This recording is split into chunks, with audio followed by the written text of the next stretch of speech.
Hi there, and welcome to the latest edition of the Gersnet Weekly Podcast, the independent Rangers podcast, which is brought to you by fans for fans and where the content is absolutely free. It is episode 171 of the flagship Sunday show. I'm your host, Colin Armstrong.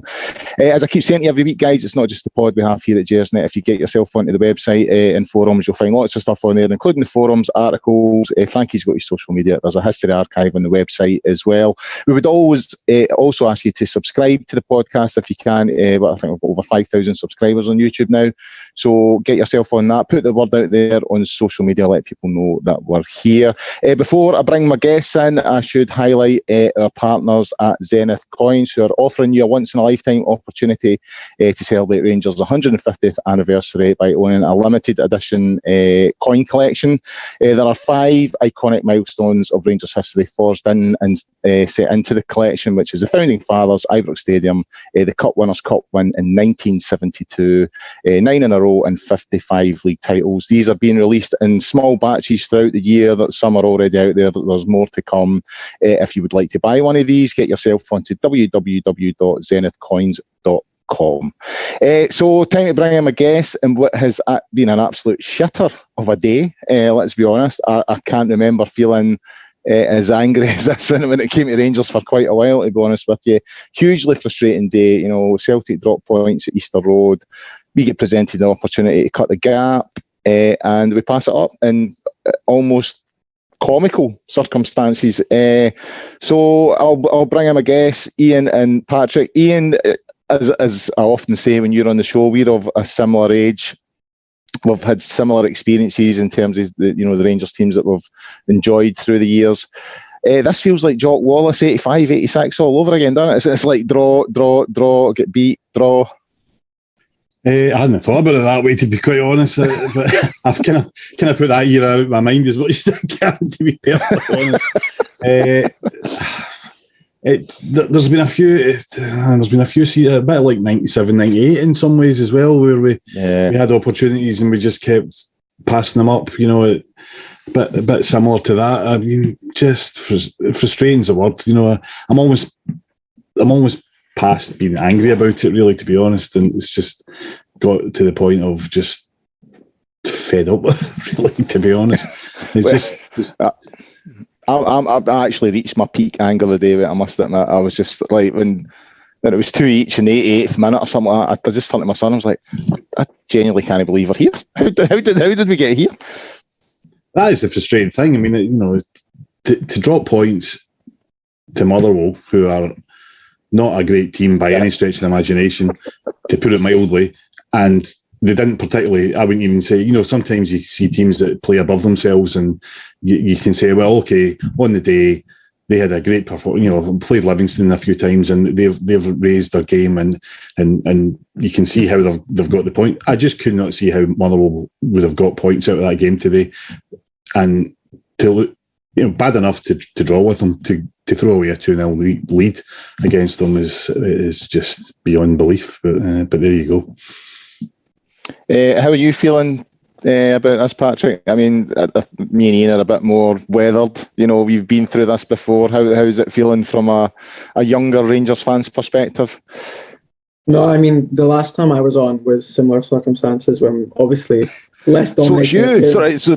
So we need to stop getting you in the show. Is that? Yeah, exactly. So that was the day after I think we dropped points to Aberdeen just a month ago. But no, I mean, obviously I can't comment on 85, 86 or 97, 98, but it does remind me 2 years ago when we were doing well in Europe and then dropping points domestically. I think the best example was the 3-2 win at home to Braga and then sandwiched by a 2-2 draw at St Johnstone. And another poor result. But no, this season is quickly becoming one that I'd like us to just get done with. That doesn't mean it's all despair and I have no confidence in us winning stuff. I still do, but it is quickly becoming atrocious and quite annoying, especially this last month and a half period. Yeah, I certainly think since we've come back from the winter break, it's. I mean, obviously we had a great result over the 2 legs against Dortmund, and you're looking for a reaction from that, and both weekends after those great results we've not got it. So I suppose we should get in about it. Iain, I'll come to you first. You know, I got off the train today. I actually made a bit of an arse of myself. I was going to the game, and I got a text from my mate, and it just said "get in," and I mistook that for. He often texts me to say like if Celtic are getting beat, so I just took it that Celtic had scored and that they were 1-0 up, and it was fairly late on. So I let out a roar and said, "Get in! It's 1-0 to Hibs." And then I got a message like 30 seconds later going, "Nothing each full time," and I was like, right, okay. But even then, you're like, right, we've been presented with a huge opportunity here to cut the gap down to a point.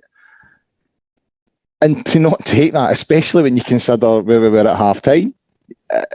The second half, I mean, it's not the type of performance, it's not the type of result to pass up that type of opportunity. That's not what you expect to see from, champions elect. Oh, I mean, absolutely. I mean, that's the bottom line. Champions don't drop points from a 2-0 lead at home to Motherwell at half time. You just don't. And it's that's kind of that's the most frustrating thing about today, is just losing that opportunity. Because I think if we won today, which we should have done, the points gap is down to 1. The momentum is back with us because everyone had sort of given up the ghost after the Celtic game, and we reacted fairly well to that, other than the Dundee United game, which you could almost put down to an anomaly in some ways, because it was. Actually, I thought they played pretty well against Dundee United and were unlucky more than anything.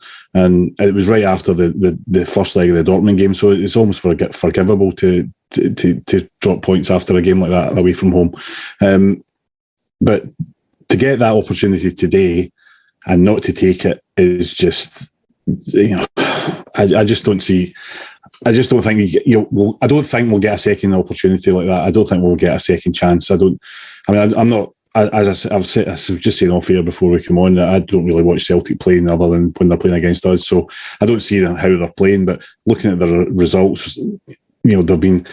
Most of their games have been scraping by a winning with a late goal. The difference is they're winning their games with late goals, whereas we're either drawing or losing them with late goals, or not so much losing, but not failing to win them with late goals against us, or not getting that winning goal late on in the game, which they've been getting. So that's the difference. But you could look at that and say, well, their performances aren't. If you're only beating Dundee by a single goal and it's a last minute goal, then you could argue that that's hardly championship winning form either. But when we get the opportunity, we need to take it, and not to take it is it's unforgivable really for these players. That is the difference here, isn't it? Because last week we dropped points at Tannadice, present Celtic with an opportunity, and in the 92nd minute. They haven't taken that, and then they get the very, very late winner, and then it turns out they do take it, and we get presented with an opportunity today, and we're coasting it. We're absolutely coasting it at half time. At half time, I said to my son, well, I said this going into the game, 3 points is the main thing. I says, but if we can get a few goals as well, that's the bonus, that's the cherry on the cake, because they're 9 goals ahead on the goal difference tally. I say, so even if we get a 3 or a 4-0 win, I says, winning's the priority. If we win 1-0, fine. But if we can get a few goals. So at half time, I'm saying to him, well, it's all set up. We could maybe get a 3 or a 4 here. And to go the totally other way, even now as I'm talking about it, I'm getting angry. Anyway, Patrick, looking at the stats to today's game, 77% possession for Rangers, 30 shots in total, 10 of those were on target, 15 corners for Rangers to Motherwell's 1. Motherwell had 3 shots on target and scored 2. I hate to say this, but it's a familiar pattern developing here. We're having a lot of the ball, we're having a lot of chances, we're not converting enough of those chances, and at the other end, I'm now thinking teams playing against Rangers will think, you know what, well, if we get 2 shots on target, there's every chance we'll get at least 1 goal, because that's the sort of scoring ratio against us now. Dundee United, I think, had 2 shots on target last week, scored 1. Motherwell today, 3 shots on target, scored 2. It's a worrying trend, and it's a familiar one. Yeah, it's completely similar to the Ross County game. It's almost more annoying that it's not a byproduct of them playing well. Not to say there was a visible improvement from Motherwell in the second half. I don't think they could have got worse from the first half, which makes it all the more annoying just considering how dominant we were in that first half. And as you mentioned, it did look like we were cruising to the point in which we were sort of ticking off goal difference, because now it's a 3-point gap, but it's not. You can't circumvent that in one game because their goal difference is as good as a point. So it's effectively a 4-point gap at this point. But no, it's similar. So they get 3 shots and they score 2. I think Ross County probably got 4 or 5 and they scored 3 against us. It's similar sort of patterns in goal origin, whether that be us being beat on the break, an inability of to marshal the box from our centre backs, full backs, and goalkeeper is probably the one who's going to take the most blame for that, and has at least as so in the forum that is Twitter. But no, it's disappointing. It's not surprising, as you said. It's not even just characteristic of this year. Last year it wasn't common. We were pretty watertight, as much so as I can remember really any football team being over a season. But if you look back to 2 or 3 years ago, it was similar. Whether that just be a byproduct of the sort of the way we play and our the individual players we have, perhaps, but it's not good enough, and it's more frustrating because you'd rather be sort of lose, which is kind of the overriding emotion today, even though we didn't lose technically, but we lost ability to gain ground against a team who plays well, scores good goals, but these were really avoidable. The first one, McGregor can just come out quite easily and take the cross, or Golton can slide and put it back to the corner. And then that second one was a calamity of errors, whether it be Tav or Golton to stick a foot in, albeit they're in the box, but it's really not that difficult, a 2-on-1. And then the less we say about McGregor's positioning to get beaten so easily at the near post, the better. I mean, Ian, the starting 11 as well, I think we should have a wee look at that. You know, Balogun left out the side, who I thought done really well when he came in on Thursday against Dortmund. Lundstrom dropped to centre half. I don't think anyone saw that. I mean, I did foresee a couple of changes today. I thought Kamara would come in today. I thought Sakala would come in, but I didn't think we would see Lundstrom drop to centre half. The worrying aspect, we'll come on to talk about Aaron Ramsey, because I think that's a topic in itself that's maybe worth looking at. But a wee bit of concern for me that no Jack again, even in the squad, or Hollander. So an interesting starting 11 and a couple of worrying wee signs in terms of who wasn't even in the squad. Yeah, I mean, I don't know if anyone said why these changes were made specifically, and whether there's any specific reason for Jack and Hollander specifically being left out, whether they've got injuries or whether they're just being rested because they've just come back from long-term injuries, and I guess they've played a few games. Although Hollander wasn't playing in midweek, so you would have thought that he would be, you know, he would be a player that would be first on the team sheet if he was talking about trying to freshen things up. So yeah, a bit of a concern, especially if they've got more injury problems. The Balogun and Lundstrom thing, well, I mean, it's not so much playing Lundstrom in centre back that confused me. It was more the taking him out of midfield where he'd been playing really well. So you're affecting basically 2 positions by doing that, and to what effect? You know, why? I don't. I mean, if Balogun wasn't fit, he's on the bench, so you know he must be fit enough to play. I mean, that's how I would look at it. So I can't see why you wouldn't play him as a first choice centre back in that game and keep Lundstrom where he is. Or if you want to take him out and put somebody else in there. But at least you're only making one change in that team, or in positional change. But I don't know. I mean, I didn't see the first half of the game today for various reasons. So I saw the second half, and who are you? Well, I know maybe I'm to blame, but Lundstrom, by all accounts, did okay in the first half. So maybe that would have worked. But second half, obviously, it wasn't working, and that would have been the time to make the change again, and bring in somebody who actually plays that position. But I don't know.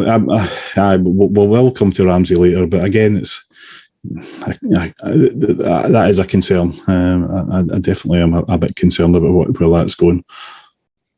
In terms of your concerns, is that with Gio and his team selection? The concern I was meaning there specifically was about Ramsey. Is what his role is going to be, if any. I mean, and how much we're paying him for basically not doing anything. I don't know what the terms of the deal are, but if he's not playing, then due to injury, then that's money down the drain, basically. I mean, there are some concerns about the team selection overall, and again about the approach. Maybe that's something we'll come to later on as well. But I think it would be harsh to criticise Van Bronckhorst too much for that. He's working with basically not his own players, so he's trying to make the most of what he's got. But nonetheless, today there's no real positives to come out of today at all. So it's maybe one of these ones we just have to write off and just hope that it's another blip. But we've been saying that all season. I mean, I think the only positive we can take out today is that Celtic didn't win. Well, you know what I mean? That's the only thing, and that only came to me in the last sort of half hour. Try to find something positive. I was like, well, at least they didn't win, because if they did win, we would be in the territory of, we genuinely can't afford any more sort of defeats or slip-ups, or it is all over. Patrick, I mean, early doors, I mean, I was slightly surprised by the starting 11, I have to say. I thought Sakala would have come in. I thought he'd have maybe left Arfield out the day. I think he's looked a wee bit tired the last few games. Thought he'd have left Arfield out. I didn't know there was an issue with Jack, but I did take him out for Kamara. I thought he'll bring in Kamara. He'll leave Lundstram in. He'll bring Aribo back and put Sakala on the right, and I thought he would have went with Balogun. However, he's went with the team that he's went with, and that's up to him. That's his prerogative as manager. And it looked like it was working. Early in the first half, we were, Kelly's had a really good save from Tav and Lundstram. And, early on, I really thought, we're in the mood here, because previously when we've been presented with opportunities right from the off, you kind of got that sense, they're not up for it here. They're struggling. They're not dealing with the pressure of, we can close the gap and all that kind of thing. That whole first half, and before they got the goals, you got the sense that Rangers were in the mood and they were more. Yeah, the first half seemed a direct continuation of the second half at Dortmund, as if we just played exactly just like that. But no, I think the starting lineup, I think Iain made a really good point. The moving Lundstram back to centre back was multifaceted in the fact that we took him out of his natural position where he was getting consecutive performances at top notch at a really good level. And it begs the question, if we're going to force someone to play centre back outside of our sort of natural 3-man rotation, why not play James Sands? That's his natural position. It's where he's racked up 55-60% of his minutes, albeit he usually plays in a 3, but Lundstram's centre-back experience is extremely limited and also within a 3, so you have to question that. But I think the first 45 minutes were outstanding. I think the Arfield shout is a good one. I was surprised that he started from the off, considering the fact that he has played so many minutes so far and he isn't getting any younger. Yeah. The Jack was not surprising, if a little disappointing. That's the first time he's played back-to-back games in over a calendar year. So I didn't expect him to start. I thought maybe feature on the bench, but I think it's come out that was just sort of a sort of safety measure, if anything else. But I think the lineup, there was nothing wrong with it, and that showed in the first half. I quite liked it, and I think we're on the front foot. It looked like a sort of counting up exercise at one point. After we got that 2 in a minute, in the 22nd minute, it looked like we go in and make it 4, 5 or 6, as we did 3 or 4 months ago at Fir Park, and we did last season in a 6-1 as well. But then it turned into a sort of, I don't even know the best way to describe it, adjectives, because I don't think Motherwell played very well. I just think we played down to their level, and it was a really poor second half of football. But even then, I still thought that we'd get the goal, but that never came, albeit a few goal line skirmishes. I think obviously a special note has to go to Liam Kelly, who played really well, and Woolery also used his pace and ability on the counter well. He kept the ball, and he was key in both goals for them, scoring and assisting. But beyond that, I think the resounding emotion is disappointment. I do think, obviously, it's overall a fail on the team, though I think Morelos and Kent obviously looked quite good. Kent looked really sharp in the first half, and Morelos did as he's been doing in the last month. I haven't looked back at either of the 2 offside goals, but they seemed really tight. And I know the camera work on Rangers TV made a lot of going to Gio, looking at the iPad, and he seemed really cross at those 2 decisions and the handball. But I don't think we're at the point in which we need to be complaining about those sort of decisions going our way, as opposed to highlighting the fact that it was all of our own doing. And this game should have been the type of in which we win by 4 or 5, and then we think, oh, we could have had another 2 if VAR was in here, and it would be a 7-0 as opposed to a 2-2. Yeah, I mean, when they did get the 2 goals, I mean, I don't think you can give the first to Morelos. I've watched it back, and I think it's definitely Mugabe's own goal.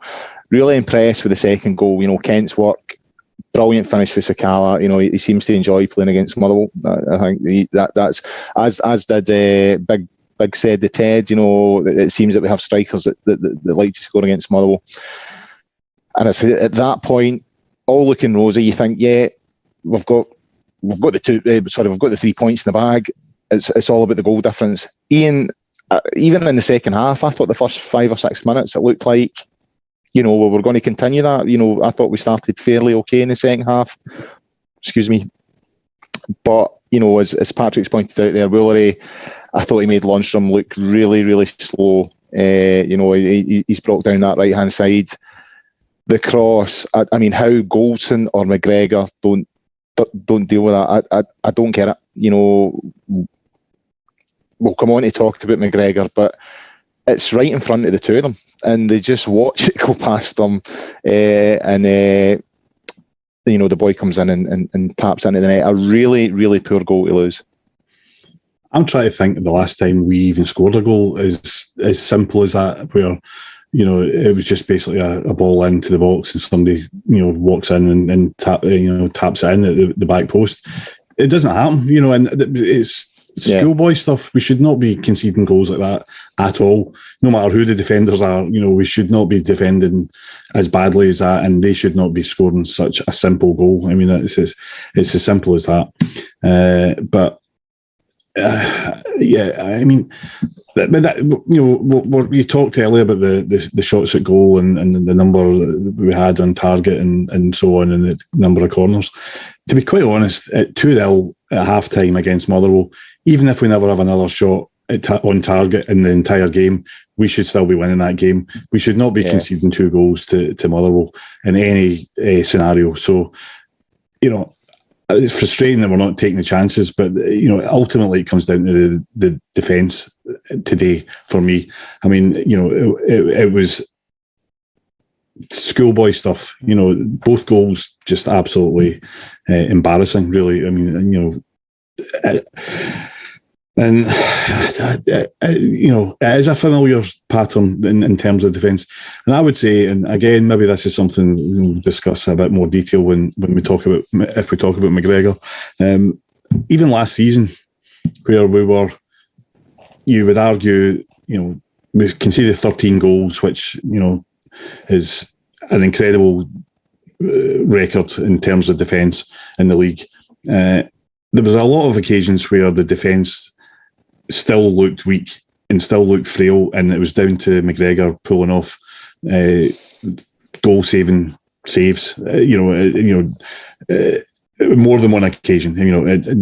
Maybe almost won a game, and at some points, he was doing that. So that almost masked the sort of ongoing defensive issues.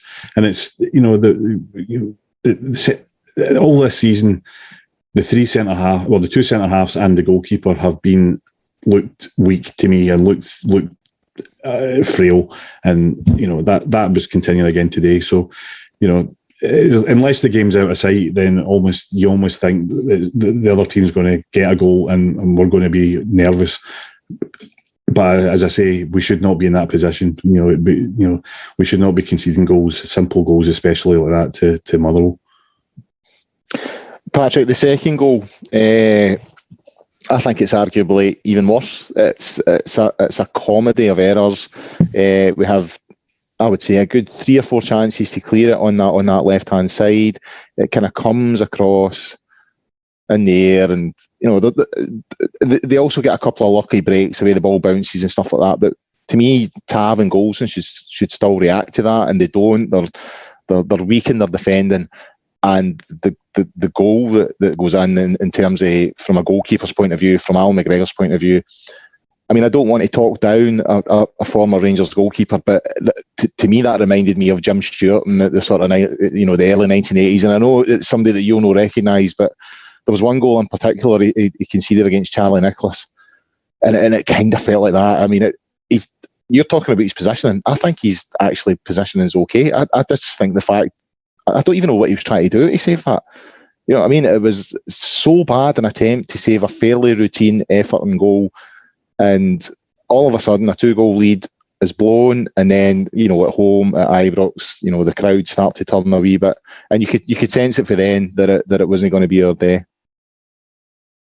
Yeah, if you dissect the goal, it's just a calamity of errors. I think almost what's characterised a lot of the goals we've conceded in the past 4 years has been an inability to clear the ball properly. I think both Dortmund goals in Germany were like that. I think Tav and Golson need to do better. But they are sort of have their hands tied by the fact that it's in the box. They do a decent job of shepherding him out wide, albeit he's still in a good shooting position, albeit suboptimal. But then McGregor is almost acting as if he's unable to use his hands. It kind of reminded me of when someone plays in a cross and you go for a first time hit and you just miss it. It almost looked like he was just trying to wallop it as hard as he could. The angle in which I think his foot to the post to make it past him is so small, and he still manages to just mess it up. I think in isolation, if it was just that one error, you could just say it's unlucky. But this is compounding, especially since post break, and a serious number of errors we've seen from him, whether that be in shot stopping or more consistently his inability to play with the ball at his feet, which always just naturally just leads to pressure we don't need.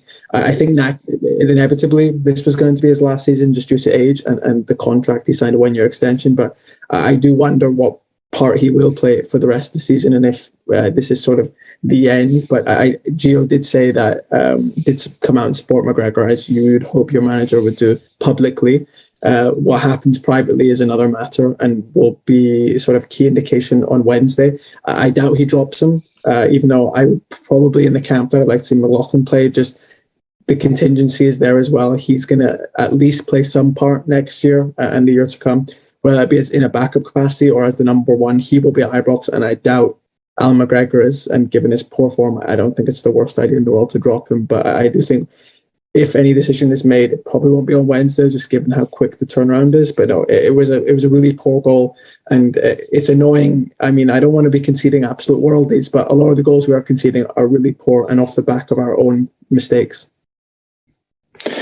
It sets up a good conversation, Ian, about McGregor. I mean, he has been, such a great servant of the club. Okay, we can look at how he left the club in 2012. That wasn't great, but none of us will know what the players were going through at that time and the staff at the club and what decisions they had to make. So I'm always a little bit, I don't want to go in too heavy on the guys that left the club at that point, apart from Stevie Naismith, obviously, right? But take 2012 out. Take the service that he's given to that club, and that's what makes this conversation, I think, quite difficult because he saved us so many times, because he's got us out of the jail so many times and saved us so many points.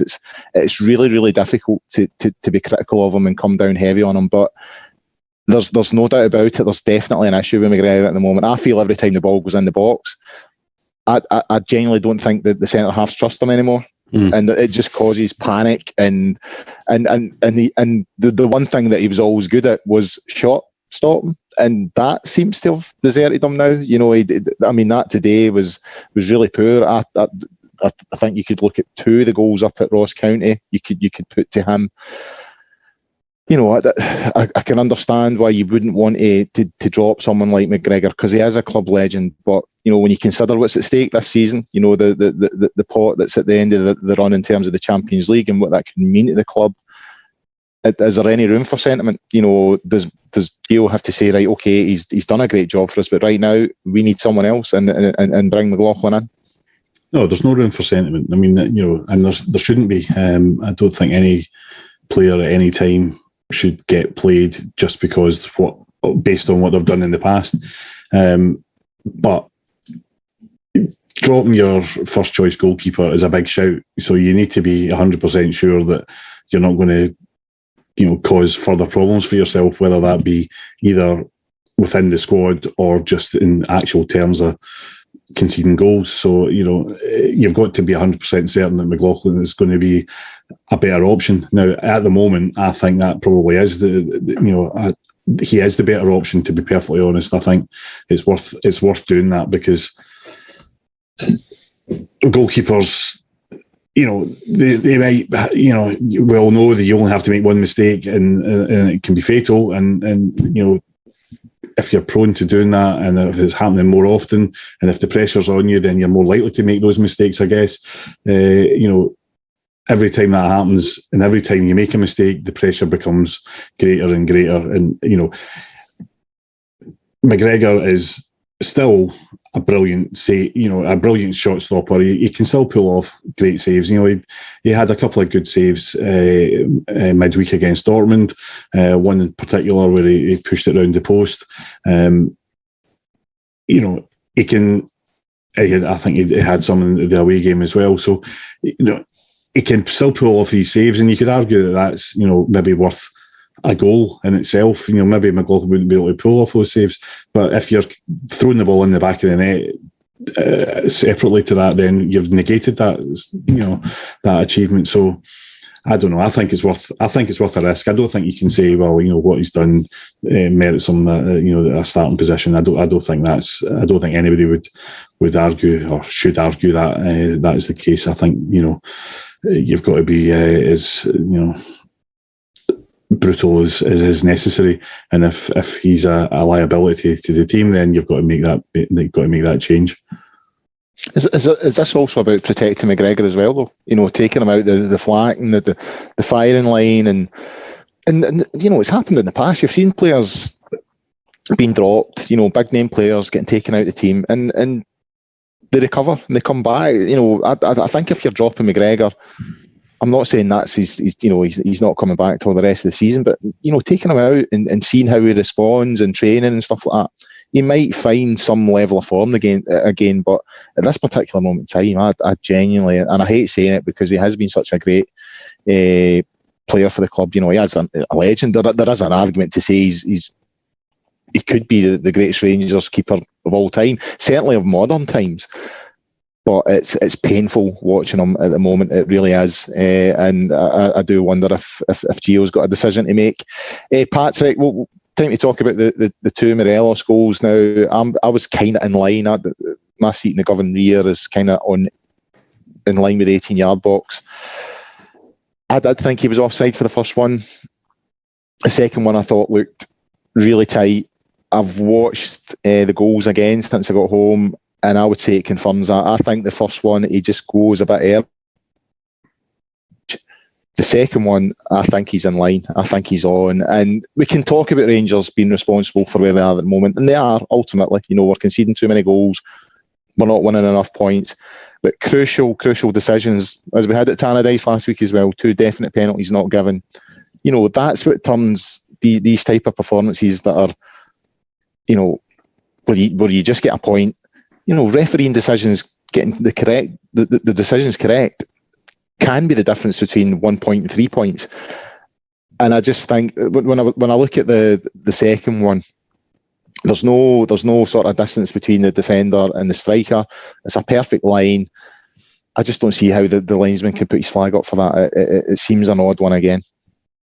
Yeah, I certainly don't think the decisions or lack thereof today were as cut and dry as Dundee United, which were, in black and white, and the sort of decisions in which are probably going to be in some sort of referee lecture of what not to do.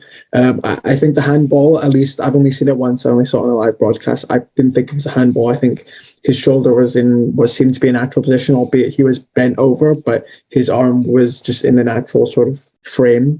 The second offside, the handball, I would say, is a handball, but he's outside the box. Oh, okay. So, from what I've seen on the TV today, I would say it's a definite handball, but it's not a penalty.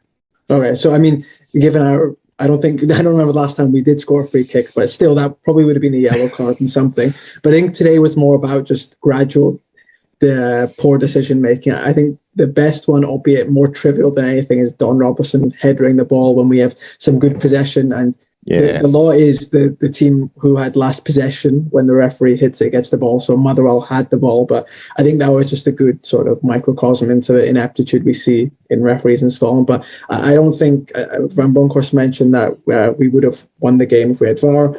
I don't think it's as easy as that. You can just look to last night's decision in the Man City-Everton game. If you have inept people controlling good technology, you won't always get the right decisions. So I do think, obviously, this discourse is long rambling and obviously important and will be substantially consequential when it comes to whoever gets the title. But I do think it's not the sort of thing we can just magically change. If we have a few extra cameras and a guy in a box looking at stuff next season, all the decision will be right. But I do think it's probably the right step to go.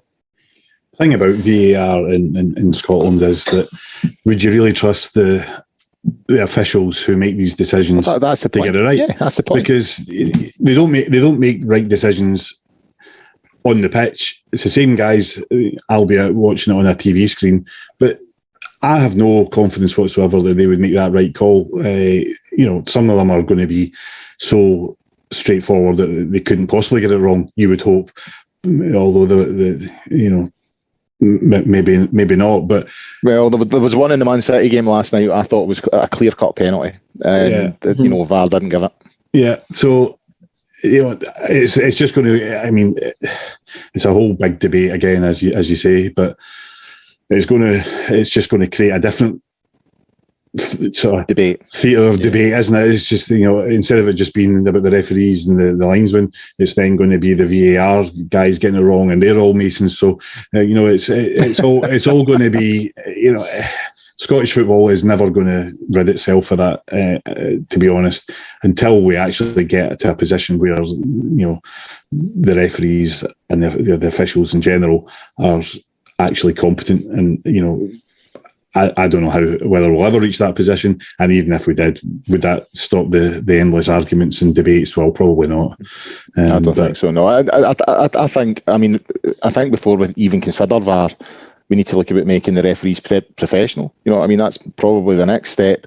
But it's just, I agree with you, Ian. And another thing is, I think referees tend to look out for one another. You know what I mean? I think there's a bit of an agreement there. Like, if a referee makes a call and there's any debate about it, and it protects the referee and makes it look like he got it right first time, then I think whoever's running the VAR will go with that, and that's it. There's always going to be a level of debate in some of the decisions. I mean, I think VAR worked for us quite well in Dortmund with that one, the penalty, because I didn't see one Rangers player claim for that penalty. I couldn't blame the official for not picking that up, but VAR did. But then you see like the poor officiating with the fourth goal in Dortmund. You know what I mean? You shouldn't need VAR for that. Morelos is nowhere near offside, and neither is Arfield. You know what I mean? The linesman shouldn't be putting his flag up there. And another thing you could maybe argue in that case is the linesman think, I'll stick my flag up just in case. Yeah, and then VAR will fix it. Yeah. VAR will fix it. Yeah, but maybe 2 or 3 times out of 10 VAR won't fix it. I don't know. I don't know. It's just not for me, and I just think we need better officials. I think that's what we need. I think we need more competent officials. I think that's the next step before we even consider bringing VAR in. Moving on, Ian, and looking at Rangers' form in general, especially since we've come back from the winter break. 11 points dropped, I think. Draws against Aberdeen, Ross County, Dundee United. Obviously, that defeat to Celtic. A draw today again against Motherwell. We've dropped points against Aberdeen twice, Motherwell twice. Last minute goals against Hearts at Ibrox, where McGregor was culpable again. You would have to say, I think we've conceded 10 goals since we came back as well.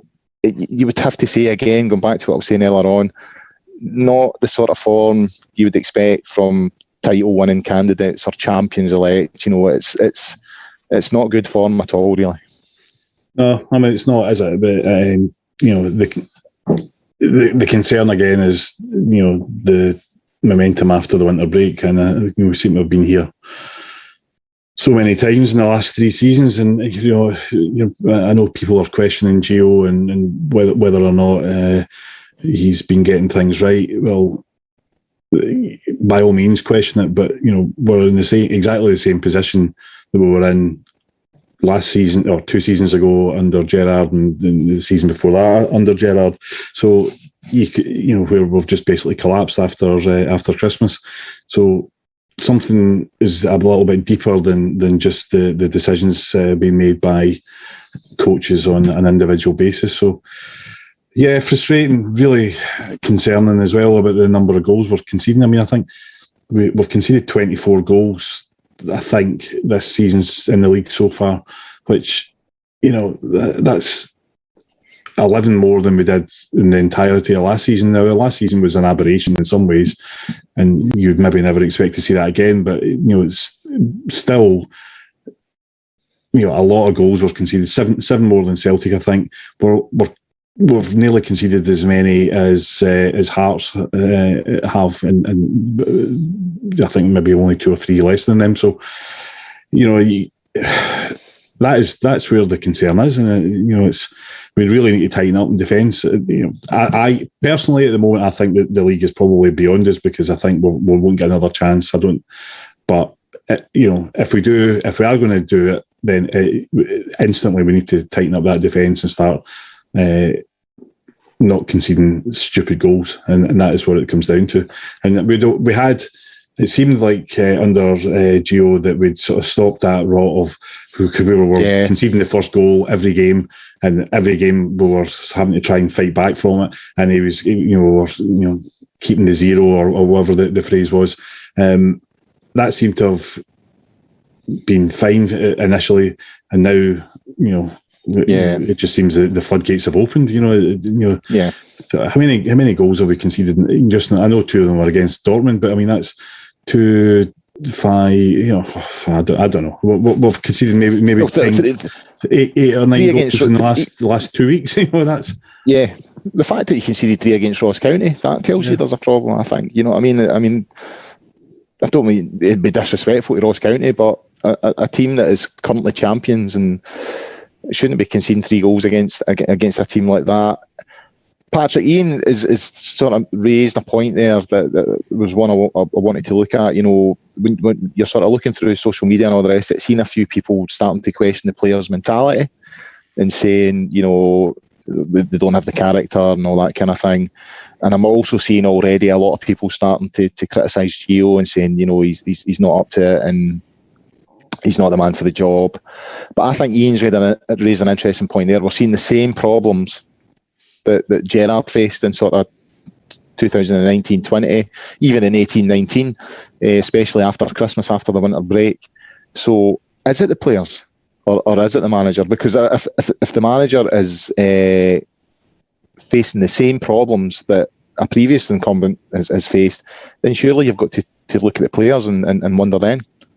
Yeah, and especially when you consider the lack of squad turnover, it's effectively the same side who Gerrard had effectively since the 2018-19 season. I think it's probably, you can make any evaluation you want about Gio. I'm not to tell you to not have an opinion, but I probably don't think it's any fair as to it pertains to, I see some people wanting him to leave or to fire him. I don't think it's fair to make any judgments about that until he's actually had a window in which he's able to get players in. So I don't see him, unless it goes absolutely catastrophic and we lose the league by 10 plus points and we're out to Red Star and we've out of the cup. I don't see a universe in which he's not here in the summer. I do think I'm not one who likes to pick on mentality, because I think it's fairly arbitrary, and it's pretty easy for us to say, sitting at home, never playing professional football, and say that this guy who's managed a 15 or 10-year career at the highest level in professional football, that he doesn't have the mentality strong enough. But I do think there's obviously something within the players that there is a reoccurring theme in which it might be a skill thing as opposed to mentality. But I think both Tavernier back in 2019 pointed out in a one of the pre-match magazines, and then Galton after the Hibs semi-final, that there is some sort of thing lacking. And I think a lot of that has to do with the fact that so much was built on last season, and that was sort of the goal, and that was proverbially a thing that was posted on the board every day, and that was the motivation, and they got that. So the ability to sort of recuperate and go again, obviously, is perhaps lacking, though I feel kind of uncomfortable making any of those suggestions about these professional footballers. But no, I do think it's a personnel thing less than a manager thing, because these are very similar issues that both management teams have seen, albeit we have success in the meantime. We're still winning games, playing well, but we do see these 2-3 game slides in which it's the same things, sloppy goals, and people coming out with the sort of lack of mentality chat. So moving forward, do you think we'll get a better sense of Gio once he's brought his own players in? Yeah, I mean, I wouldn't say now he's playing with a squad that isn't his, because obviously he would keep some of these players. These are good players, albeit some aren't optimal for his system. But yeah, I think it's always a bit unfair unless the person does absolutely calamitous and shows no ability to sort of construct their side tactically or manage the squad in a greater sense morally. But he's done fine as to that pertains. I think his points per game average is similar to what Gerrard had in the first half of the season. I think it's probably dipped a bit now, but yeah, I think it's unfair, especially given the juncture he came in and the pressure, to probably give too much stick to him. Though we still have a few months to go, but I do think it's a bit premature. Though I think I'm probably a bit more patient than most naturally. That's because you've not had enough experience of the pain and all the rest of it. Me and Ian have been through it all before. Ian, the sort of final sort of look at today's game and kind of flowing on from the conversation around Gio and the players. It does feel like whether we win this league or whether we lose it, that this team is coming to the end of its cycle. The discussion we've had about McGregor there, you would imagine that he's not going to be there next season. You'd imagine Connor Goldson, he's not signed a new deal. Good chance he's not going to be there next season. You would think Borna Barisic, given his current form, there's a good chance, he could be looking at the door. Kamara, Joe Aribo, Ryan Kent, Morelos, I think more than one of those could probably go out the door at the end of the season, especially if we don't secure Champions League and we have to recoup some finance. So it kind of feels like that this is a team that's coming at the end of the cycle, that a lot of these players are not going to be here next season. Yeah, definitely. I don't think there's any question of that. I mean, the players you rhymed off there, I mean, some of them will be going because they'll be in demand. Some of them will be going because they've reached the sort of end of their usefulness, for us to put it harshly. So I mean, I think next season is going to see a huge amount of change. I mean, and that in itself presents a problem because it's not on one hand Gio gets to bring in his own preferred players, but what kind of budget is he going to have to do that? I mean, that a lot of that will depend on if we have Champions League football or not. So there's a lot of questions still to come, and again, even if you do get a good collection of players in, will they sort of blend together quickly enough to be a team that's capable of starting the season well? And if you don't start well, then there's always a risk that the opposition will steal a jump on you, like we did this season, and unfortunately managed to blow it. So yeah, I mean, I definitely think this is the end of this team in terms of the majority of them. I think we've seen even guys like Stephen Davis won't be here next season probably, and there's plenty more on the periphery who will be on the way out, as well as some of the first choice guys. So yeah, definitely. The question is, in some ways, it's exciting because it's a whole new sort of load of players coming in, and you like to see that, and you like to see how they're going to perform. The danger is that either we don't get the quality we want, or even if we do, that it takes a bit of time for them to settle and work in the new system. Speaking of players coming in, Patrick, I thought today's result and how things have went since January gave us a good opportunity to look at our business in the January window. So I mean, I don't think there's much point in covering the outs, because most of them were players that were on the periphery, apart from obviously Nathan Patterson, but we've got a decent fee for him, so you can understand that. More wanted to look at the players that were coming in and Van Bronckhorst was very sort of adamant at the end of it all, saying that, you know, we have a better squad coming out the January window than we did going into it. Now, you look at the players that are brought in, James Sands, Diallo, Matthias Zukowski, Aaron Ramsey, who we'll come on and speak about. You know, when you look at the impact those players have had, and you made a wee comment earlier on about, you know, if we needed someone else at centre half today outside the Balogun, Will Sands is the obvious answer, you know, but he's went with Lundstrom instead. You would have to say that none of those players have really added anything to the starting 11, and they're all, if anything, they're all squad players. Yeah, I mean, I wouldn't dispute the fact that the squad, as it pertains, is stronger than when we came into January, because we lost, obviously, Patterson, who is a great prospect, but at the now played a really bit part role. Obviously, Barker left on a free, and he's been frozen out for what seems like at least a year and a half. So in that thing, I wouldn't dispute what he says. But yeah, I think it's maybe not disappointing, but when you sign 2 6-month loans, you expect them to hit the ground running, because there isn't really any time for you to sort of negotiate the idea of them getting settled in. You sign them for 6 months with the idea of them hitting the ground running and immediately coming in, which Diallo did do against Ross County, but has sort of faded away a bit.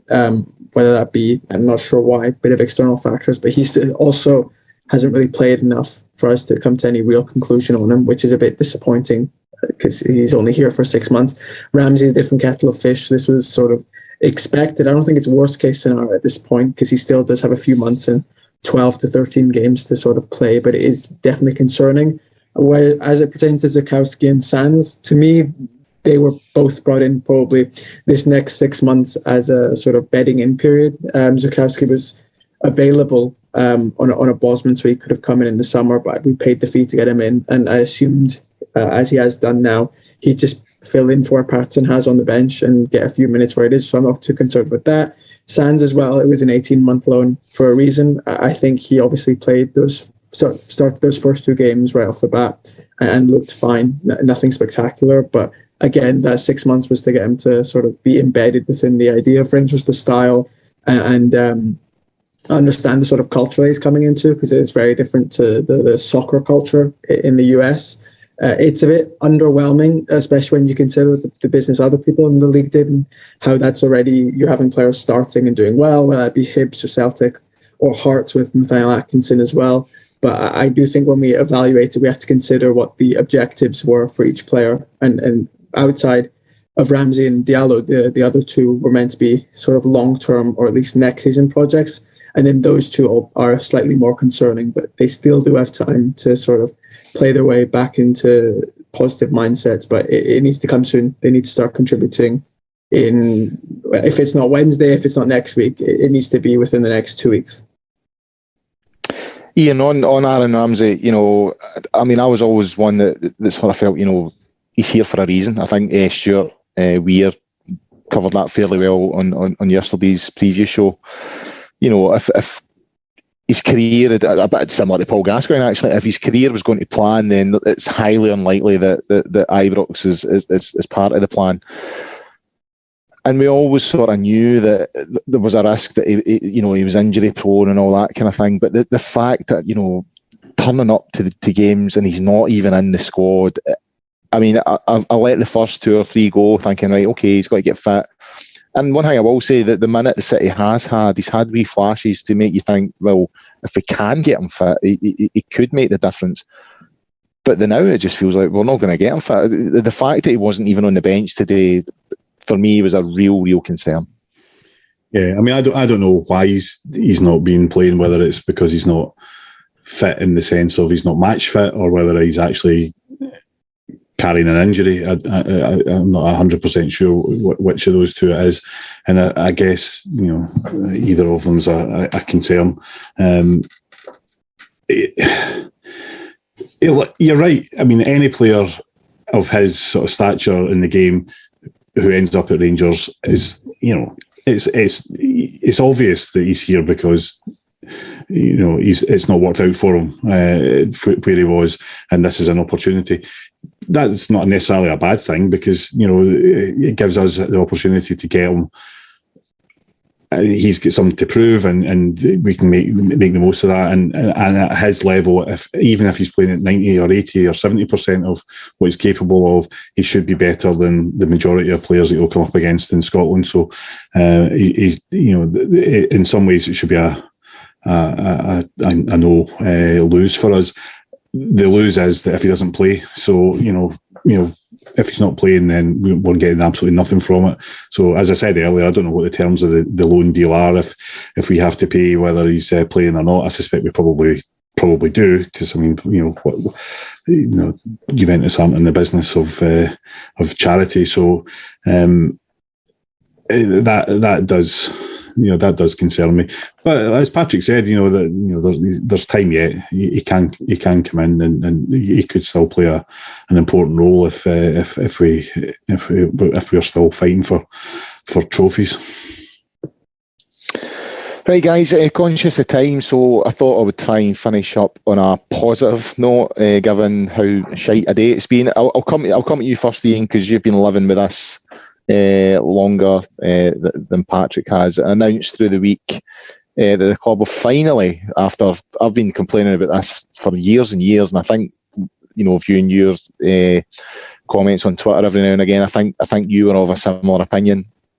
I've finally got an actual replica of the European Cup Winners' Cup for the museum that's up and coming. For me, long overdue. I mean, people would say that's a meaningless thing, but I've always felt every time I've been in Ibrox, in the trophy room, and some of the suites and all the rest of it, that trophy win is not recognised enough.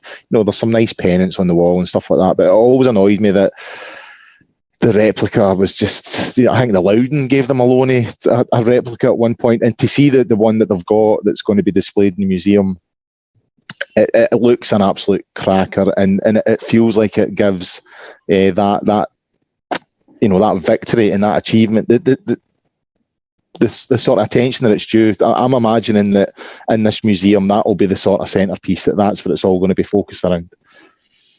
Yeah, I mean, the old replica was an embarrassment, really, to be perfectly honest. Yeah. I mean, it looked like a five-a-side trophy, sort of thing you'd have picked up from well, I don't like to say the name, but it was the trophy centre.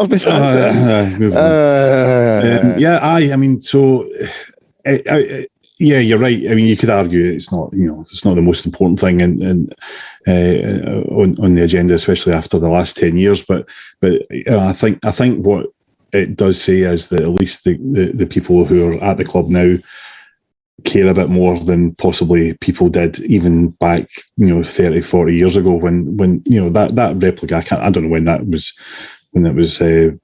the original replica or the original version of it was brought in, but it was it was a long time ago. It's been there as long as I can remember in the trophy room, and it almost was like that'll do. That was always the attitude I always thought towards Rangers and our history from previous people who ran the club. They were happy enough that'll do, and I'm hoping, I'm glad to see that that's not the case anymore. And the very fact that we've got this museum finally, I'm really, really excited for it. I think even just seeing some of the stuff that occasionally gets posted on Twitter from the guys that are involved in running the curator, it just fills me with joy. Some of the stuff that you see, and I think what a job that would be. I'd give my left arm to do that job. It would be amazing. There's tons and tons of stuff, I think, that's been hidden away in storage by Rangers for years, that hopefully a lot of that will now get to see the light of day. So, and it's a great thing for fans, but you talked about the Milan Museum, and we've all probably been to the Barcelona Museum, and other clubs have got them as well. It becomes an actual tourist attraction for the city, and people who come to Glasgow, they will make that. They should be making that part of their visit. So that helps with the sort of the club's image overseas, when people become a Rangers fan because they've gone to that museum and seen some of the history and some of the stuff that's on display there. So yeah, it's long overdue. The trophy's long overdue, but the museum even more so, and I can't wait till it opens. Patrick, I mean, following on from what Iain said there, I mean, it always annoyed me. I mean, I always felt that Aberdeen's replica of the European Cup Winners' Cup was better than ours. So it's good to see that we've amended that.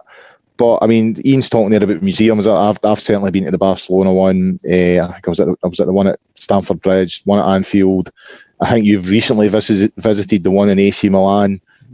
And as Iain says, these are things, when, like, for example, when away supporters, even if supporters are coming in for ties in European games against Celtic, some of them might think, we'll pop over to Ibrox and have a wee visit at the museum.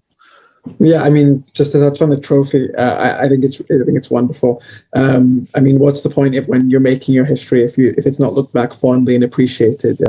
So it is nice to finally have a proper a replica that will do justice. But yeah, I mean, if anyone's a football fan, maybe not as much as the three of us, when I plan my trips, I like to see if there's any club museums, and it's just the sort of thing.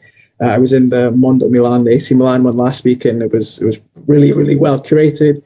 Really nice mix of sort of old style technology, or no, old style like football memorabilia and new style technology, and it was really well put up. So you're at the shop at the end, and lots of people are buying stuff. Yeah, you always are in these things. When I was in Istanbul 2 years ago, I went to the Fenerbahce one, and that was fantastic as well. And I just do think it's a sort of thing in which it does almost, if you're sort of coming from, let's look at the major tourist sort of destinations that come to Scotland, you get lots of Spanish, Italians, and Chinese and American tourists. And if you look at those latter two, a lot of them might not have a football club in Europe that they support. And this is a perfect opportunity to just sort of sway them in to Rangers way. And even if it's not that, it's a good way for them to sort of spend some cash and at least have a positive image for the team. So I think this is not the sort of thing that financially we could have responsibly had an outlay 3 or 4, maybe 5 years ago, but it's the sort of thing in which now we're finally getting on a solid footing. It's the sort of extracurricular activities we should be pursuing. And when I was at Ibrox on Thursday, I was impressed. I hadn't been in a few months for whatever reasons, but the expanding of the structure. It's a big structure now, and it was not visible last time I was there. So I think it's supposed to be opened at some point in this calendar year, and I look forward to going hopefully as soon as it's open. Yeah, I'm looking forward to it. It's also, there's going to be a venue for gigs and concerts, and I think there's going to be like a cafeteria bar there as well. So yeah, and the fact that we finally have a proper replica of that trophy, I think is a good thing. Right, guys, looking at time to sort of wrap things up there. That's us just done the hour there. So a big thanks to Iain and Patrick for their contributions, and what was obviously a difficult day again for Rangers after dropping points at Ibrox against Motherwell. We were live tonight on the Sunday night, but as always, the pod will be available to download and stream on a variety of platforms from tomorrow, including Acast, iTunes, YouTube, Castbox, Stitcher, Spotify, all your usual places. We'll try and get a preview show out for the St Johnstone game on Wednesday night. In the meantime, get yourself onto the Gersnet website and forums at www.gersnet.co.uk. And until next time, bye for now.